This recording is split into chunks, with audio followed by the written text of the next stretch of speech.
how's it going? Good. What's new? Anything?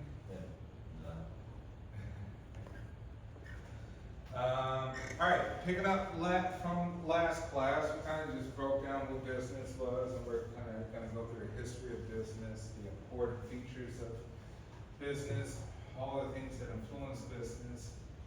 So I've been thinking about what we will do for our project in class. So what I will have you do is create a business from scratch within groups.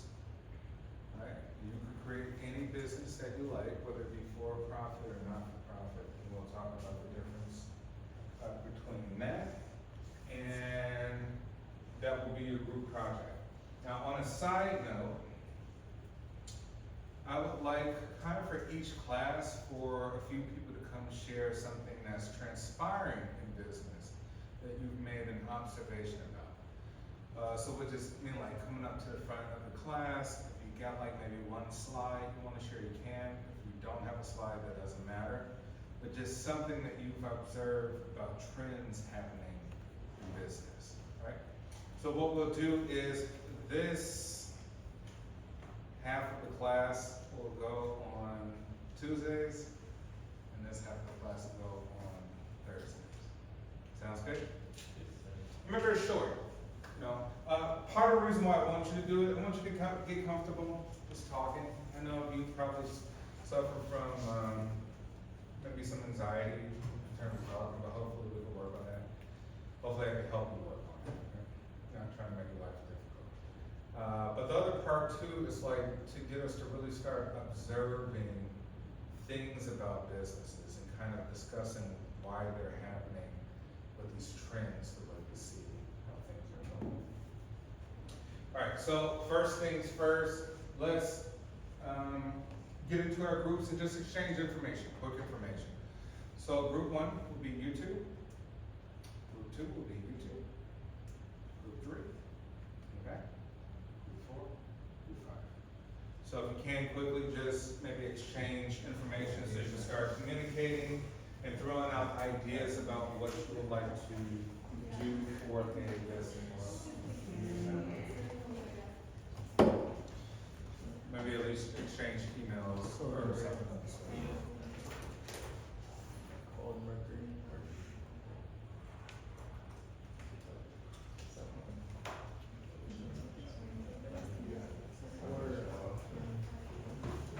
Be right back with this more.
chapter, chapter 1. Remember on Blackboard, I still have some things to kind of flesh out on there in terms of textbook things and assignments we'll be doing. So give me at least over the weekend to kind of clear everything up. But we're just going to focus on chapter 1 today and kind of move forward with that. Hey, we're going to learn the role of business in the economy, the evolution of modern business, the history behind it, how it came to be.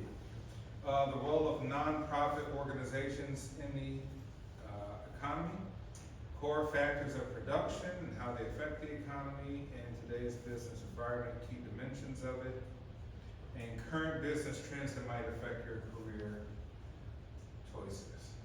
We don't have to get in the group chat. All right, so we say, hey, a business is any organization or activity that provides goods and services to earn profit. Simple enough. What do you provide in terms of goods and services? You're trying to make a profit. That's a business. Profit, we say, is money earned in sales minus expenses. So, for example, we say, well, there's a company out there, they make $500 million in revenue. They must be a wonderful company. Well, potentially, right? That shows that there's a lot of demand for whatever it is they provide. But you're kind of like, how much money did they actually make a profit? Right? They lost $200 million. Right? You're like, well, that's bad. Why is it bad? Because if they're a public company and people own parts of the company with stock shares and bonds, people are like, hey, you know what? You make a lot of money in revenue, but you don't make any profit. So I'm pulling my money out, I'm gonna sell my stock. And now everybody sells their stock, company fails. You're like, how did you fail from $500 million to going bankrupt? You did a lot of activities, you sold a lot of stuff, but you never made a profit. Right? You weren't able to get those either expenses down or get the revenue above the expenses or the cost of goods sold. So we say such as the cost of goods sold and the cost of salaries, right? Management salaries. Right? Cost of goods sold is basically everything required to operate the business. Right? Like what's it cost at Starbucks to have the machines, to pay the utilities, the insurance, the light, and the employees, right? That would be kind of the cost of goods sold. Like all of that is factored into each cup of coffee. Right? And we could look at formulas today. Well, how does each cup of coffee translate the number of people they could have working here, and their health insurance, and their benefits, and the machines, and the location, etc. And then losses when a business current expenses that are greater than revenue. So that's pretty easy to understand. And then entrepreneurs are people who risk their time, money, and resources to start and manage a business. So who wants to be a business owner? Who wants to start a business in this course? Like in your lifetime, you want to start a business. What would you like to start? Clothing business. Clothing business. Okay. Anyone else? Who here doesn't want to start a business? You just want a job. You want to work for something. Right? Don't be shy, right? Hey, not everybody can be a business owner, right? We had that type of society and everybody's a business owner. We would have no employees, right? The good thing is trying to know who you truly are. You'd be like, hey, I don't want that responsibility. Just being authentic. You know, I think that's highly valuable if you know who you are, at least you're not faking it, right? It's a lot of work, a lot of responsibility. Here to say your risk is high risk for time, money, and resources to start and manage the business. A business improves standard of living and quality of life. How do you think businesses improve standard of living and quality of life? Your standard of living, your quality of life. Giving you the things you want. Okay, maybe giving you things, that you desire, right? Yes. Competition creates better products overall. All right, excellent. You say, hey, man, lots of businesses, lots of products and services, they're all competing. And when there's competition, that means everyone's trying to be the best. And if you excel at making the best stuff, now we all get decent stuff to choose from, right? It innovates, right? It creates things, make things better. Overall, think about it. Without your smartphone, how would your standard of living or quality of life be? If you didn't have one. We like it, right? You're like, oh, there's a corporation that made it. There's many corporations that made it. How so? Well, you know, Apple it says design, well, it used to say design in Cupertino, California, manufactured in China, right? Now they took away, I think, they might have taken away the manufactured in China part, right? But the point is, Apple didn't design or produce all those products that go into the iPhone, right? It might be Samsung chips or Intel chips, other components, copper, and all these other electrical components from all over the world, right? So you're like, hey, a lot of businesses were involved to create this product that gives me a good quality of life, so I'm able to check all my classes, communicate with my family, make phone calls, be entertained and not bored, et cetera, right? So that's how it contributes. Hey, here's a discussion activity. What factors contribute to the rapid change of business now? Do you think the pace is likely to accelerate or decrease through the next decade? So what I'm asking is like, in your observation of what's happening now in business, do you think that things will increase for some certain reason? Or do you think that things will kind of slow down and get more simple for some reason? So talk about that with your group for 2 minutes.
All right, thoughts. What were your thoughts here?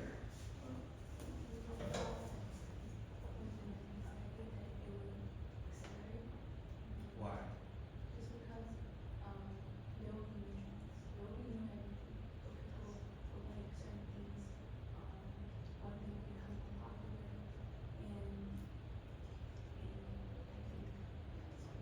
Okay. So, hey, it'll accelerate, right? Because trends was accelerate. There's nothing out there really to stop the trends from creating more trends. Human beings inevitably will continue to have desires and impulses to follow these trends. Right? Okay? He said it would decrease because to be successful you kind of have to be like very unique because there are so many things out there. You don't want to be just another clothing brand and you have to have something that makes you special and unique. Okay. They're like, hey, you know what? They'll probably slow down because people might get fatigued by the saturation of like just too many people, too many products. And people will start to say, we want more unique, right? Create something unique because we're not gonna buy this stuff, right? Because everybody has the same stuff everywhere. And so maybe uniqueness will decrease the activity. Okay, in the back. We said both because obviously how she was explaining about the trends, it can increase like of the way people are buying it, but it can also decrease because the moment the trend is over, no one's gonna want to buy it anymore. Okay, so they're like, hey, that's gonna be some stop and go, go and stop and go. It's a little bit of both. Okay. It's gonna accelerate simply through AI and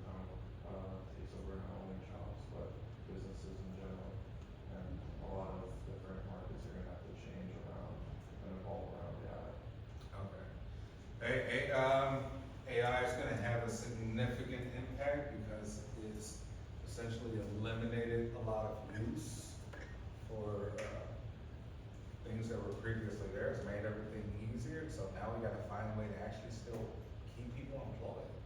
We're gonna do all these extra people, right? If AI solves every problem in society, how are people gonna have a job, to have an income, to buy a house, take care of their family?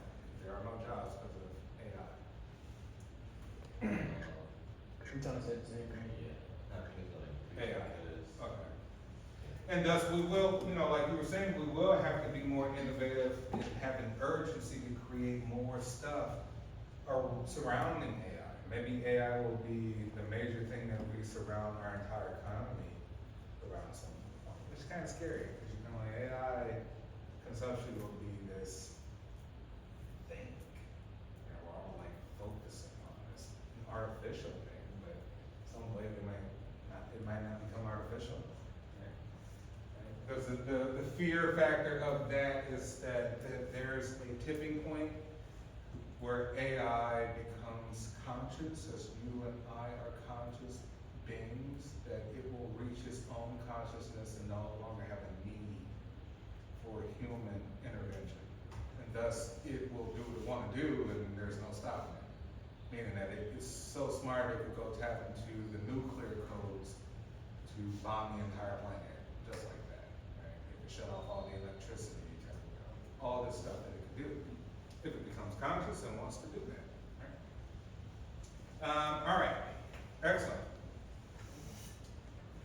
Hey, do you think the decisions of business people are more influential than the decisions of politicians? Who's more influential in terms of decision making? Is it politicians or is it business people? Who's more powerful in society? Business people or politicians?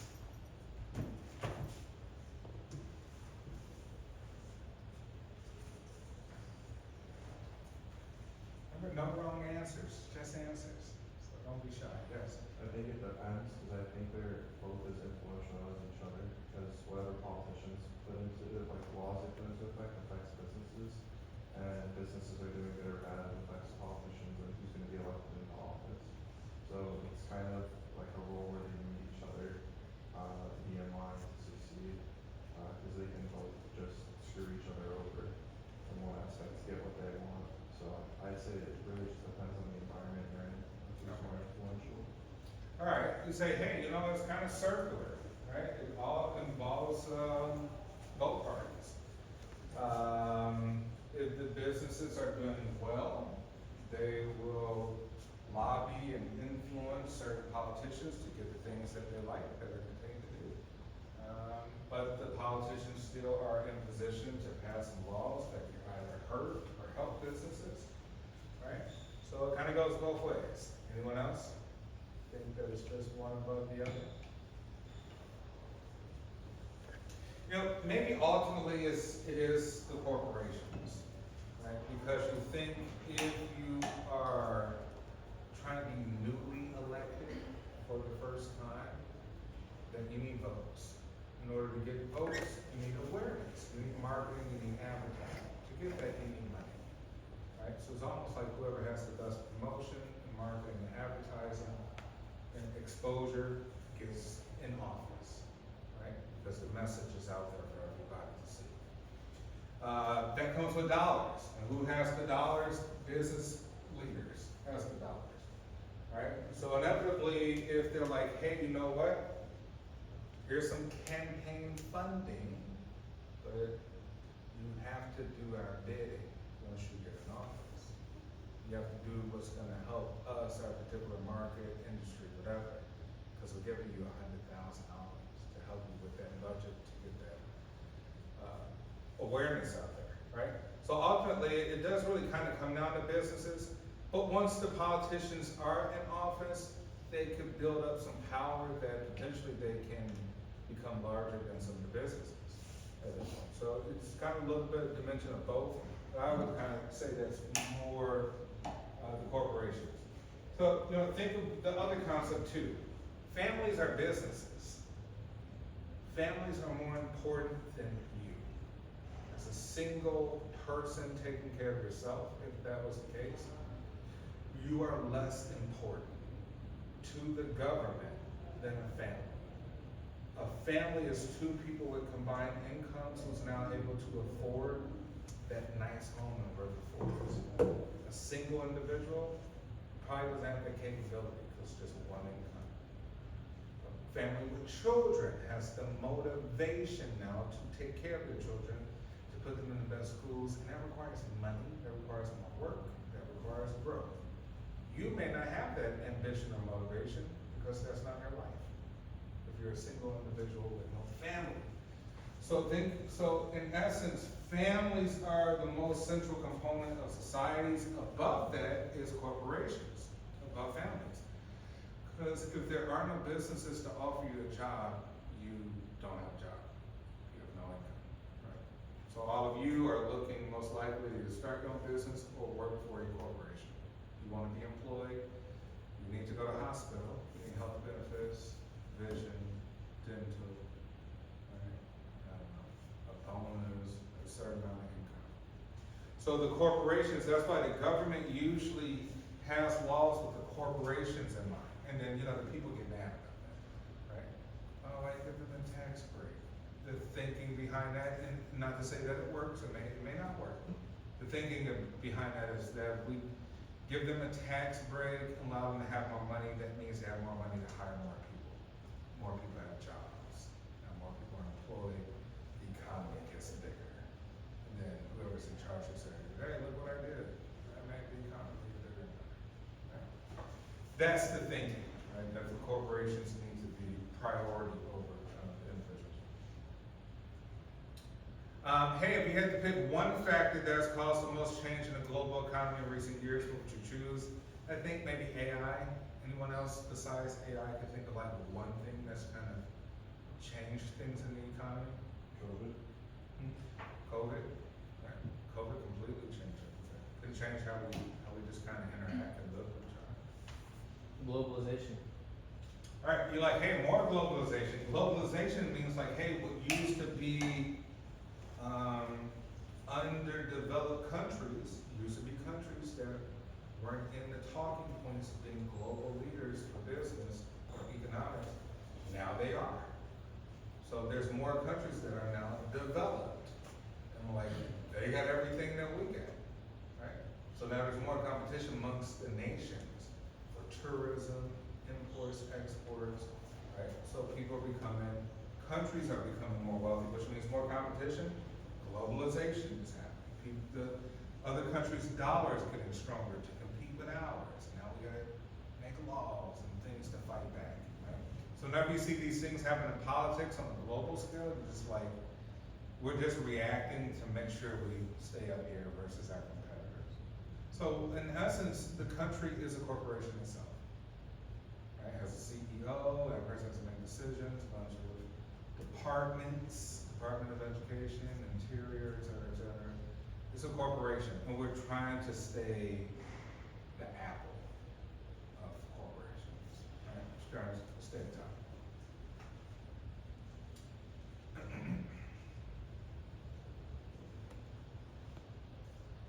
All right, the history of business.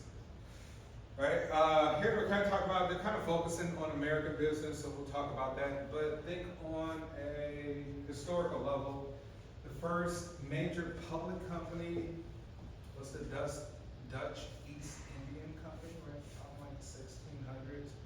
That means that company, which used transportation, naval transportation, to move things from one place to the other, actually get stocks, like things you could buy into the company, right? They have a piece of ownership. But even before that, we say, hey, what do ancient civilization look like in terms of business? Well, ancient civilizations had the marketplace, which we kind of have the same thing now when you go to a supermarket, right? Or think of like a department store or something of the sort. Where you say, hey, we're outside, somebody grows apples, they're selling apples, somebody grows oranges, somebody makes rugs, somebody does some pottery, some art, and they're all competing with each other to get customers. hey, come look over here, right? All right, what could you give me that for? Give me a deal, give me a bargain, I'll give you this for that, right? That's kind of what that looked like, but that's still business, right? You're still selling something. Maybe a little bit of promotion involved there, even if it's ancient, right? You're bartering, you're negotiating. Beyond that, we have things like the Industrial Revolution, where we say, hey, you know what? The Dutch and the British primarily were the ones with the ships, right? Later on, Spain, Italy, and got into it and colonized and all this stuff. But even before that, the Dutch and the British were going out to India, East Asia, all around to help transport things, to sell things. So that was like the evolution of moving what one country has and does well to another country, imports and exports. Because not all countries have resources that they need, right? We need stuff from other countries to make things work. Right, and so that kind of led to the import-export kind of revolution. All right, with technological advances, you're like, well, how did that work? Well, if you're getting a multitude of things from different parts of the world, eventually you got unique things that you could create other things from. Right, and that's what we call technological advances. Right? It wouldn't have happened if we weren't able to interact and move goods from one place to the next. So that was the Industrial Revolution. Then we have the entrepreneurship era, right? No surprise if you go look on the hotel building and it says Hilton. You're like, what's that about? Well, that's the Hilton family. They started. Go downtown Chicago River, Trump, right? Trump family. How far does it go back? You go to Walmart, Waltons, right? The Walton family. Oh, they started with these little stores, which means that families were the first entrepreneurs in this country, right? Families were really kind of corporations, right? You hired your kids. Oh, my kids are my employees. I'm the CEO, right? I want to keep the legacy going within the family. We'll build a brand. We'll build a name for our name, right? That was the 1800s where that began to kind of happen a lot. And then we got the production era, right? We said with all this technological advancement, now we can produce things. So now that we're producing things, we're starting to pay more attention to them and become scientific. Like, how do you make it better? Can you make it faster? Can you do it cheaper? Right? Could you make it different? What other materials could we use? So most importantly, how to make it more efficient. Right? Because we say with efficiency comes a better product, but efficiency becomes less waste. We're not wasting as much as we're being efficient. That was the production era. And then we have the marketing era. Now, the marketing era came after World War II, and think of this, with marketing goes hand in hand with psychology. So all we're kind of saying was, hey, there were better observations in the field of psychology that we could apply to business to make human beings respond and react or do something, right? A lot of this came after World War II. Why do you think such a huge shift after World War II? First of all, when was World War II? 1942. Close. When did it start, when did it end? 39 to 45, right? So, but why this huge shift after a world war? What do you think is kind of happening there that creates this huge shift in how business and production and things like that? Yes? Well, we had a big economy boom because we were very militaristic in terms of running a lot of our factories into military factories, so we had a lot of extra money coming in, so we were able to turn those into bigger opportunities. Yeah, think about, hey, war is big business. So we like, hey, sometimes wars are started on purpose. Why? Wars create jobs. How? The military needs more innovative bombs, jets, people, uniforms, boots, artillery. They need to be shipped over, right? That's a lot of stuff. And if we, on a global scale, we're competing, we're like, okay, but we're going to war with? We're going with some major players. They got just as good of stuff as we got, so how do we excel? We need to give more money to production to make more innovative things. So always remember this, the government is the largest employer in the country. It's not Amazon, it's not Apple, it's not Tesla. The United States government employs more people. Has departments, like I say, just like any other business would have. Department of Education, Interior, Department of Justice, Department of Defense, right? And with that is a lot of taxpayer money to say, hey, we are in war, here's government contracts out there, who wants them? Who wants all this money to build us something? We need you to build these things. And everybody gets in money. And it creates more jobs. Now you got this money, you can hire a bunch of people. So war is huge, huge business. And with all of that, it's more like a focus or a concentration on how to do the business better. It's almost like a science kind of evolved after World War II. Really kind of decision science is what they call it, or management science evolved. It's like how to make better decisions within business practices for efficiency.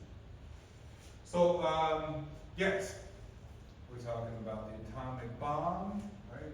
Creating stuff that you can be like, well, we got so good at this, we made stuff we could blow up the planet with, right? Weapons that could take out a large number of people in a short amount of time, et cetera, et cetera.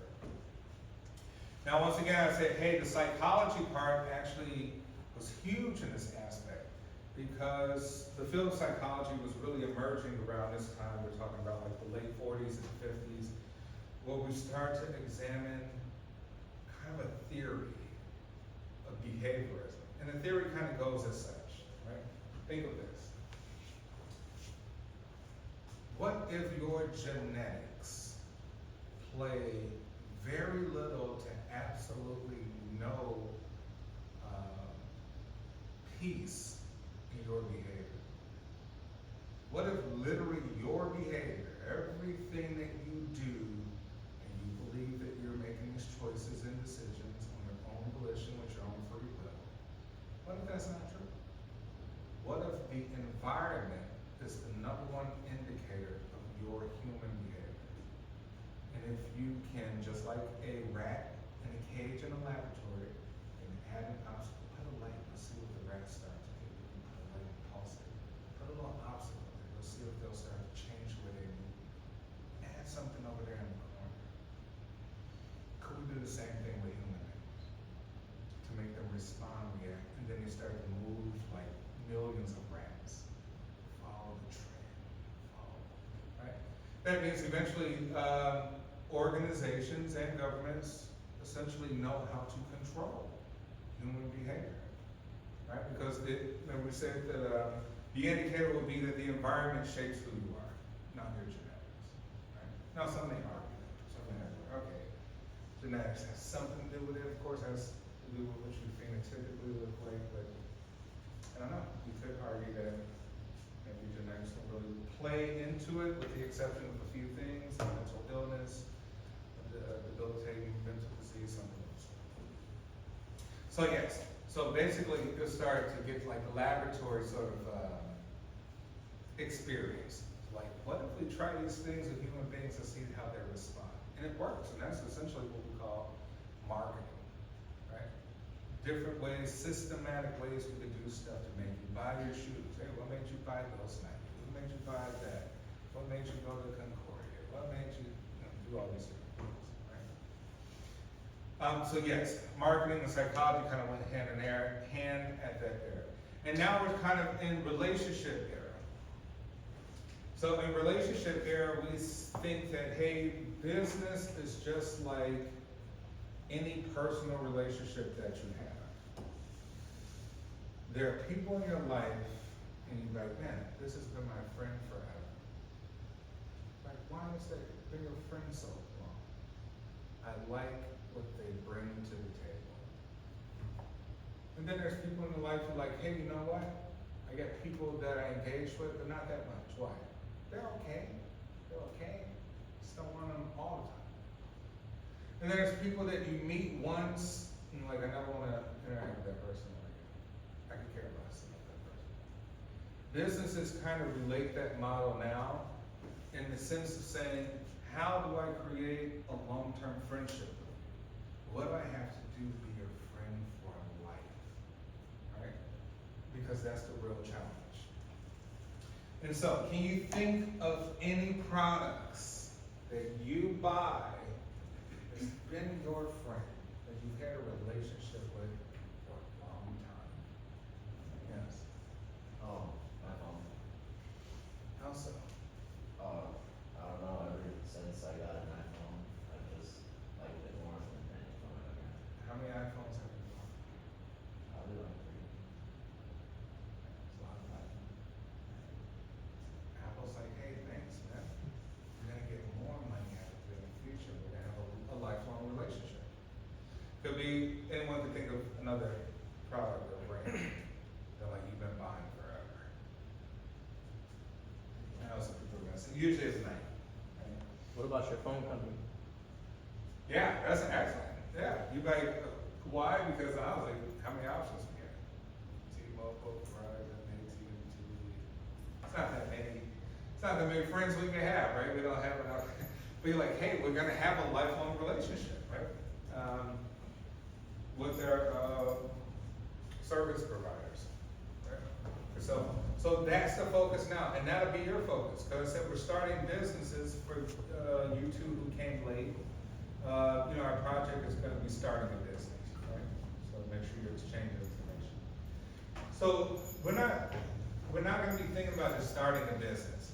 Everybody can start a business.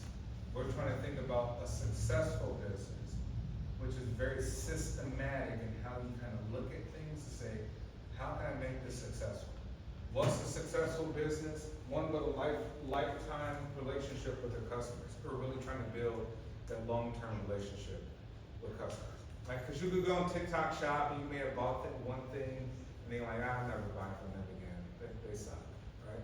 And then there's another one and you're like, I buy it from them all the time. For what reasons? You can give me many reasons. It doesn't matter, right? You just like what they do, right? So you don't want to be the business that people shop one time and never come back to again. We're going to have to think about ways that we can hold people and retain them as customers.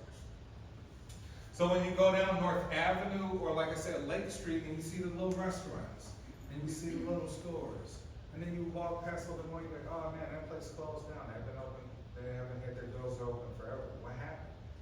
Like, I knew they existed. They're a business, sure, but they didn't do it right. How do you do it right? Make people aware that you exist, engage people in any way, any creative way you can think of. Think of Chick-fil-A. Chick-fil-A have sometimes people out there in the moose outfit. And you're like, why? Right? They just want to eat. You're like, no. Some people want the experience with the eating, right? You're like, that might be a thing for them, right? It actually has some impact. Because now you might talk about other friends. That's like engagement. You want to engage customers, make them do something. Hey, sign up to get 10% off. Customer engagement, right? You want that 20% off as a first-time customer, that first online purchase? Give me your email, type it in, send you a code, put in the code. That's engagement, making people do something. Now, when you make people do something, then you're like, well, okay, I'm getting a little stronger relationship with you. You're asking me to do stuff, and now I'm doing it. That's just like in a personal relationship. Hey, could you do this for me? Somebody does it, and now the bond is stronger, right? So we can kind of think of business as personal. And that way it kind of keeps it simple, right? Doesn't get too complicated.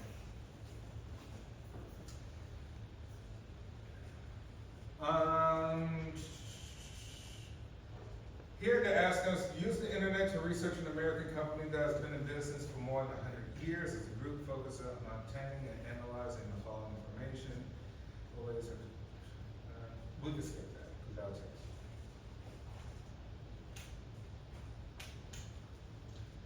us. Not-for-profits.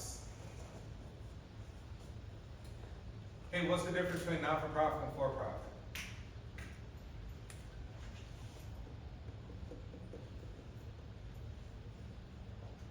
Not-for-profits aim is to more form like a goal or community or a service for a community, but they do like accept money. While profit is purely driven to make their owner and stockholders money. All right, you're like, hey, you know what, for-profit, just for that. It's in the word, for profit. Non-profit, a little misleading because there's some billion-dollar companies that have a goal. But you're like, hey, you know what? The primary goal and objective is not the profits. Is to have an objective to help the community in some way. Have like a real goal or objective, right? And you're like, well, let me ask you this. This university is a what? What kind of operation? Private, but for profit,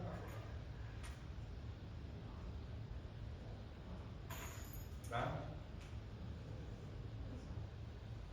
Hey, most schools are not for profit. You wanna know why?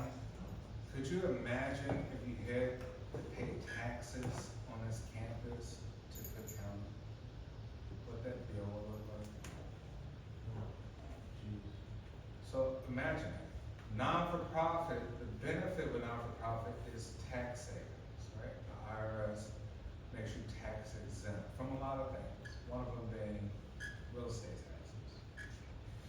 Now, with not-for-profit, you can't have stocks. There are no not-for-profit organizations that you buy stock in on the New York Stock Exchange. That's not how that works, right? So basically, the government's saying like, hey, you know what? You have a cause for the community in some way. You can save all the money in taxes, right? We'll let you get money people can donate, or you can find other ways to get creative to make money. And then for-profit, like, no, you can still pay your taxes, right? But you can have shares. You can have as many shares as you want. So think of this: if you want to start a lemonade stand tomorrow, right there on the corner, right there. Theoretically, you could say, I'm a private company, not listed on the New York Stock Exchange, which is a public company, right, on an index. But I have 1 million shares. Would you like to buy a share of my lemonade stand? You're like, oh yeah, how much? $1,000 per share. I'm like, what? You're doing that like $50 for like the last 2 days. Why would I buy 1,000? Because we're going places. Here, check out what we're gonna be doing to innovate, and we're gonna expand. Right? Theoretically, you could do that. Right? You can do that at any point in time. But with a not-for-profit, you can't do that. Right? So yes, so we're saying, hey, not-for-profits focus on health, human services, art, religion, and culture, and contributes to the community's economic stability and growth. So, like, say it's a bad neighborhood, and we gotta get kids off the street because it's violence. Let's start a rec center, a community center. Obviously, that community center needs tax savings to be able to open its doors. Government gives them non-profit status, and now they're able to open their doors and maybe start some programs to get people to donate. And keep it going, right? It kind of makes sense. All right, factors of production. All right, we say we have to, in order to produce something, to get it from the beginning to the end, right? We have to start with natural resources. Right? So if you go to Walgreens and you're like, all right, does Walgreens make this stuff that's in the store? No, they don't.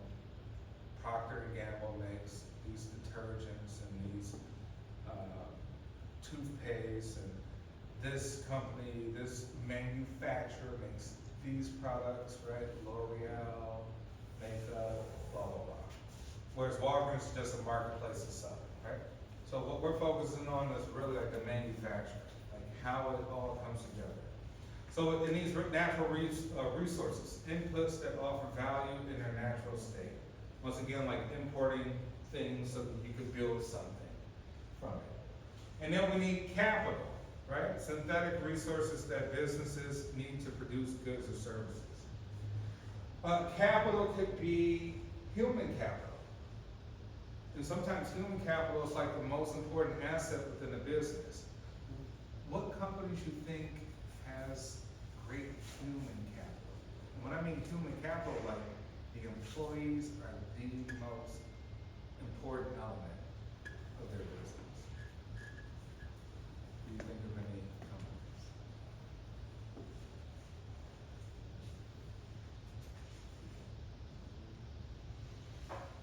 Think of technology companies, like, hey, for Apple, maybe the engineers are the most important part of the business. Why? They're the ones that make it work. How are you gonna improve that battery in the last iteration of the iPhone? How are you gonna make it faster? How are you gonna make the camera better? How are you gonna do other things? You need engineers. You need scientists and engineers to do that. And without that, you won't have any iPhone. So sometimes in some businesses, the human capital, the employees are the greatest asset to the business. Now, for other companies, it just may be the money. They have a ton of money, right? So the word capital, whenever you see it, I want you to think of something. That is literally something to make money. So whenever you see it for like an investment company or a real estate company, something. It's something to make money. Usually it's money to make money too. They deal in money to make people make more money or make themselves make more money. But its business needs to produce these goods and services. And then we got human resources, the physical, intellectual, and creative contributions, everyone who works within an economy, right? So you say for human resources, we're talking about keeping the humans actually kind of satisfied to keep them doing what they're doing. So for example, who here is working right now? Who here has a job? What do you do? I'm a manager at a retail store. What kind of store? At a retail store. Okay. Have you ever had to go to human resources before? For what? It was more because there was an issue there going on, so I had to go, but it wasn't like me. I was just like I witnessed it or whatever, so I had to. Okay. What about you? I'm working at fast food. Have you ever had to go to human resources? No. Right? So you say, hey, human resources is basically there to keep things going in a healthy way, right? To kind of keep the employees happy, to keep the management in check, benefits. But it's also part of the physical, intellectual, and creative part, right? It's sourcing things to make people more creative, intellectual, and contribute more to the aspect of helping the business keep working. And then entrepreneurship, opportunities by harnessing others' factors of production. Now here's the tricky part. Not everybody can be a great business person, or great business operator, great entrepreneur. Why? Because people have huge egos. And most people think like, I'm gonna start a business and I'm gonna do most of the work. They're control freaks, right? And usually they fail very quickly. Now, a great entrepreneur knows that they're not the smartest person, that there's many people far more capable than them in different areas, right? Whether it be creativity, accounting, finance, marketing, engineers, scientists. But what they do know how to do is make all of those pieces come together to work harmoniously together for a particular objective, right? And those are successful. That's really the success of becoming like maybe a CEO. You're like, well, why that person? Like, that person's not the smartest person. The CEO is not the smartest person in the company. But they have a gift of knowing and seeing all the moving parts and what to do to make it keep running great. Or just some other opportunities beyond it. So harnessing the power of people and resources and capital and all these different things is what makes a great entrepreneur, right? I started a private equity firm. Remember, private equity is basically a group of investors to do something, to pool their money together to buy a building, to buy a startup, venture capital stuff, all these different things, right? You have an objective, goal, project, something of the sort. And even at the beginning when I was, hiring people, a lot of people ask me, oh man, you hire the smartest people? I'm like, no, I don't want geniuses. Geniuses are too complicated. They're socially awkward. They may not know how to communicate. Yeah, they know the answer, they don't know how to communicate. Right? You got a lot going on. What you may want sometime is someone who's very practical, very logical, but above average. Able to maybe ask a different question.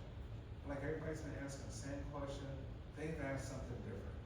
Something so different now is like gonna change everything, right? Because usually great ideas come from the questions that you ask. So yes, you don't have to be a genius, right? You don't have to be a genius. Maybe a little bit of creativity mixed with a little bit of logic probably is like the sweet spot. Hey, what is the most appealing aspect about pursuing entrepreneurial activities in your future? Now, some of you, I know you didn't raise your hand when I asked if you want to start a business, but I know that's a lie. So, let me ask again, in terms of maybe starting a business, what do you think out of these four is the most appealing thing? If you could pick one, we had a hierarchy, and it's like this is numero uno. Out of these, what do you think is the most appealing about being an entrepreneur? And why? Yes. The freedom of being your own boss. Why would you like that? There's no one telling you what to do. It's all your choice. Right? You're like, hey, I want more control of my life. Maybe I want more control of my time. I'm tired of people telling me what to do. That could be a thing. Anyone else have a different appeal?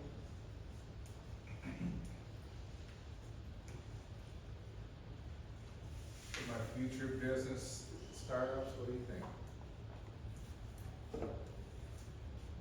Yeah. I agree with Pete, being your own boss. Over money? I mean, you can make money not being your own boss. I think just the time of being able to set your own schedule is better because even if you are making a ton of money while not being your own employer, you might have to work long hours, but being your own boss, I think time's more valuable than money, so I'd rather have a lot of time than have significant resources if I gotta have a decent amount of resources and have all the time I need. Okay. Anyone else? What about taking risk? That challenge.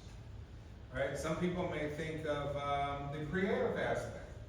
Right? People are like, hey, I get excited just thinking about new things all the time. Right? I get bored with the same old things. I like to look into new opportunities all the time. Think about this. Who here has already chose their major? What's your major? Counting. Counting. Management. Management. Who else? Accounting. Counting. Marketing. Marketing. Marketing. Sports management. Sports management. Right? Hey, think of this. If we're talking about taking risks, seeking opportunities, an excellent business person always sees an opportunity. That means that Mark Zuckerberg started Facebook at Harvard, then dropped out, while everyone else went to class and waiting to get their degree so they could get a job. Right? Some people are like, yo, when I'm in college, not only am I going to be listening to Sexy Red all day, right? I'm do something different. I'm going to, this might be the last time in my life that I'm surrounded by highly intelligent people who love education, who love thinking from different fields, accounting, marketing, management, that I can actually put them together and say, let's start a business now. And let's get 100 people, other students involved. We'll create an app, and the app will make millions of dollars, and then we could put it up on the New York Stock Exchange, and it'll go for $30 a share, and now we're all worth $3 billion each. Now somebody would say like, hey, I'm gonna do that now. I'm not gonna wait. I'm not gonna wait, right? No one's working and everybody's doing work. I'm gonna get everybody in on this project to develop something. And then others may say, nah, I don't want to do all that. Right? I just want to wait, get my degree, and hopefully I get a decent job. So, think about that though. Like, are there opportunities that you are just not seeing? Because really, it is how you see things, right? How you view things happening in the environment, whether you take an opportunity or not, or we just continue to walk past it.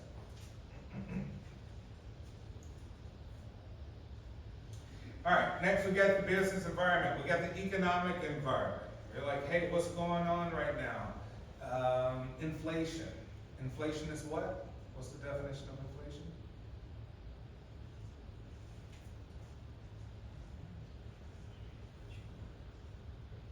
What's inflation? Hmm? Prices go up. The- Prices? the increase- Expensive? It's the increase in price from previous year.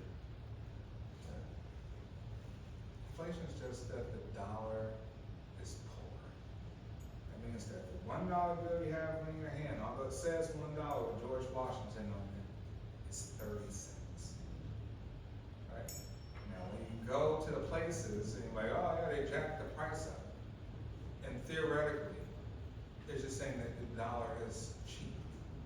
And now you have to get more dollars for the same thing that you bought last year. Right? So think about that. So think about that. So one way, so theoretically, it means the value of the dollar is low, right? The value of the dollar is high, you know, I can buy more stuff. The dollar is actually $1 now. It actually can buy $1 worth of stuff. That's what it says on the paper, right? When the dollar's high, you buy more stuff. You know what I'm saying? Buy more of the same stuff. A lot of times they try to trick you. Because think about it, you're like, hey, a price is high, who are you blaming? The corporations, manufacturers. But if I just told you that the dollar is weak, who would you blame? The government. Right? So the government's kind of crafty with that, saying, I don't blame us. It's those companies that are charging $3 for a Snickers bar, right? And then the company's got to get creative. So let me ask you this. How have you observed that companies have gotten creative with selling you the exact same product, whether it be chips, cookies, candy bars, shoes, whatever? What have they done to try to make you still buy it, even though it's changed? Yes. They offer discounts, so they increase the price on offer 10% off, even though they raised it 15 or 20%. Yeah, you're like, oh, here's the discount. 2 for $5. Gatorade, 2 for $5. You're like, 2 for $5, but it's more expensive. It's more expensive, so it doesn't even matter at the end of the day. What were you gonna say? I was gonna say the way it looks, like the Yeah. packaging. Oh, you know, it's different. Mm-hmm. It's packed with something different. Gatorade, mashups. Maybe if we maybe we put 2 of them together, 2 flavors, maybe it might make people buy it, right? And they're experimenting, right? They're testing it. Will this trick work? Let's try and trick. Right? Will this trick work? Yes. Exclusivity. All right, exclusivity. The greatest one, I'm gonna tell you the greatest business to be in is luxury. The greatest business to be in is luxury. Because I could literally tell you that this bottle of water costs $7. You said, how? Because I said so. And I'm gonna put a big sticker with a billboard of somebody cool drinking it off a mountaintop to say it's $7. Will people buy it? Yeah. It's the water bottle with the mountaintop. Actually, you know, on a side note, this is one of the greatest scams in human history. This is one of the greatest business to be in human history. Why do you need bottled water? Shouldn't the regular water be good enough? You're like, no, I need bottled water. And now it got so bad that you're like, oh, people are fighting over it. Even I will fight. I like Evian. I think Evian is the best water of all time, right? But like back in like the early 2000s, a lot of people bought it. Now people don't buy it like that. But this is the greatest business. Because you go to 7-Eleven, you go wherever, and there's like 10,000 bottles of water with different brand names on it. You're like, dude, water's water. No, this one is this one is that. Things like Aquafina have gotten interesting. They're like, oh, I wonder how I can get more people to buy more Aquafina. Add a little salt to it, a little sodium to the water, and make people more thirsty, even after they drink the water, and buy more. So remember, these are the tactics, the strategies, the tricks And we buy into it without question, right? We're still buying. But luxury is the greatest, because luxury is just perception. That actually, what's the most expensive item you've ever bought outside of technology or a car? What's like a product you think of, where there's clothing, jewelry, or anything? Tell me the most expensive thing. Anybody here own Gucci or Balenciaga? I think you mentioned, what are y'all? Yeah. What is it, Balenciaga? Balenciaga and the Gucci bag. Bags. Like the small crossbody, or was it No, it's a duffel. the duffel? What are running for? The Balenciaga, The Balenciaga bag or the shoes? both. The shoes was 1,000 and the bag was like 80. Eight, right?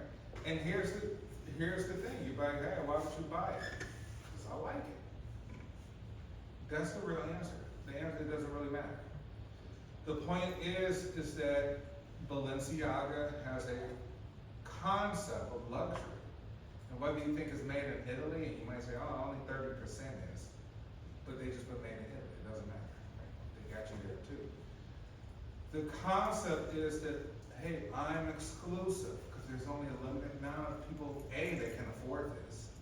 B, there's only a limited amount that they actually put out on purpose, right? To help that price, you gotta create that urgency to get it, that urgency to pay for it before it's all done. Now, you can't copy it anywhere, eBay, nowhere. You gotta get it, right? You're like, that is one of the greatest psychological hacks in business. One of the richest men in the world, and they kind of go back and forth, him and Elon Musk, is Bernard Arnault, who runs Louis Vuitton Moet Hennessy, LVMH, which owns most of those brands that we're talking about, most of the luxury brands. So clearly he's become one of the wealthiest men on earth because luxury sells. Exclusivity. What's the difference between, what about first class on the plane? Right? Somebody paying $10,000, let's say we're going to Miami. We buy us a round trip ticket, $138. Somebody paid 10 grand. If the plane crashes, we all die. 10 grand or 138, right? Flight's 3.5 hours, but this person has a reason. And we're not here to criticize the reason. That's not what I'm talking about, right? We're here to think as business people like, man, that's a great idea. Maybe we should make something bigger than more exclusive than first class. Maybe you get to sit behind the pilot next time for 50K or something. Right? You know what I mean? But the point is, a business is constantly thinking about that. Right? Constantly thinking about these new innovative ways. So luxury is kind of the way to go. Somebody had their hand up. Had a comment? On the side note, what's your favorite luxury brands? Like, what do you have that you consider luxury? Or maybe even a luxury experience that you've bought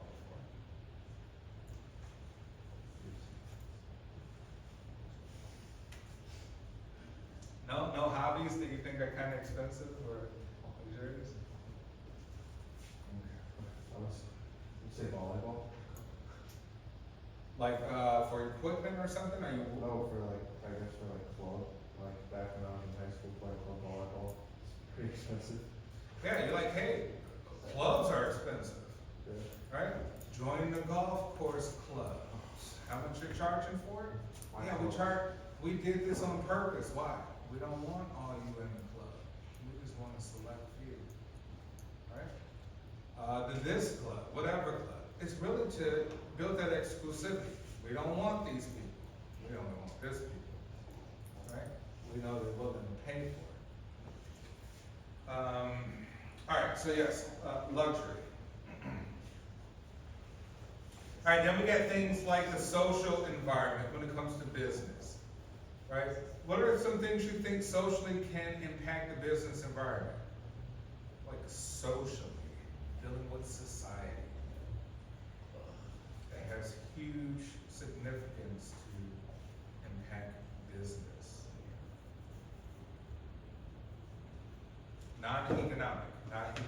related to economics. Yes? Their beliefs. Yeah, you're like, hey man, our beliefs changed. Fear. COVID. Wear a mask.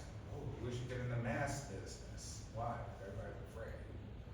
Fear will make these people buy a gazillion masks, so I should be in the mask business. Let me reach out to someone and coordinate 1 billion masks to put in Walgreens and Target, so I can make $1 billion off of COVID, right? Like, hey, things, just simple things, like that, creates opportunities, right? Competitive environment, simple, too many players within the game, get saturated.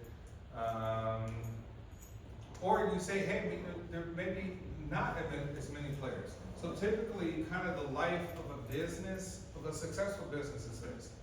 Let's say you do something very well in a particular market. You start to make money, you start to make profit. As you start to make profit, you're like, who are my competitors? You're like, oh, these 5 companies over here. What are you gonna try to do? I wanna make sure I buy them out. Your next step is to eliminate competition and make them part of your corporation, right? Hence, you know, you look at Pepsi or Coca-Cola, how many brands of soda they own? Frito-Lay, Lay's chips, how many brands of potato chips, right? And if someone comes out with a new potato chip, they're like, oh, let's see how well they do. Are they a threat? They might be a threat. All right, let's buy them out. Here's $10 million, go away. We want to own it, right? So you eliminate the competition, right? So that's another big factor in kind of when it comes to competitive environment, eliminating the competition. Hey, what's the time? I want to make sure the time is accurate. 3:43. Okay. We're out of here, what, 45? Yes. Okay. All right, quickly, let's just see if I could just cover those, was there something else interesting? I said, hey, make business personal. Okay, that's it. All right, so yeah, I'll put up some announcements because I want to kind of get you more up to speed on the textbook and assignments. So look out for that stuff over the weekend. And then maybe, so for Tuesday over here, maybe find something interesting that you observe in business. If you want to put in a 1 PowerPoint slide, you can, just one. If not, no need for a PowerPoint slide, just come up here and share it, and you can go sit back down. So this side of the class, Tuesday. And then Thursday, we're gonna kind of do this each class. So one half does Tuesday, the other half does Thursday. Something to share that you made an observation about happening in business. It could be anything, all right? All right, everyone, take care. Have a good weekend.